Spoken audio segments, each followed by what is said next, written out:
Endoscopy అనేది చేయించుకోవాల్సిన అవసరం అంటే అది ఫస్ట్ మనకున్న ప్రాబ్లం. ఇప్పుడు ఇండైజెషన్ లేకపోతే కడుపులో ఏమన్నా పుండ్లు పడ్డాయా? లేకపోతే బ్లీడింగ్ అవ్వడము, రక్తహీనత, లేకపోతే మనకేమన్నా కడుపులో కణితులు ఏమైనా ఏర్పడ్డాయా? సో, ఇలాంటివి తెలుసుకోవాలి అంటే సో, మనకి ఎండోస్కోపీ అనేది చాలా మంచి instrument. Hmm. So, very minimal invasive and మనకి it will give great details అనమాట. సో, ఇప్పుడు బ్లడ్ తగ్గింది, కడుపులో ఏమన్నా పుండు, లేకపోతే అల్సరు, లేకపోతే క్యాన్సర్ ఏమైనా ఉందా చూసుకోవచ్చు. చూడడమే కాకుండా అదే టైంలో మనం బయాప్సీలు కూడా తీసుకోవచ్చు.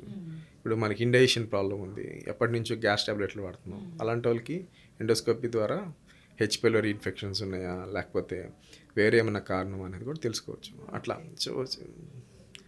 సో మనం పేషెంట్ వాళ్ళ దాన్ని బట్టి మనం డిసైడ్ చేస్తాం. ఈయనకి నిజంగా అవసరం ఉందా?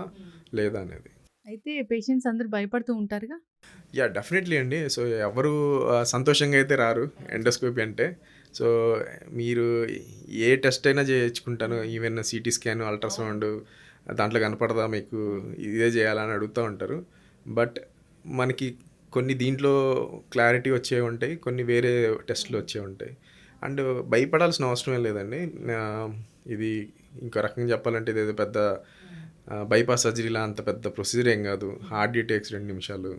మనకి నోట్లో చిన్న కెమెరా లాంటిది పంపించి మనం చూసుకొని వెంటనే వచ్చేస్తాం. హార్డ్‌లీ 2 నిమిషాలు. మనకి కాకపోతే కొంత చేసేటప్పుడు డిస్కంఫర్ట్ ఫీల్ అవుతాం.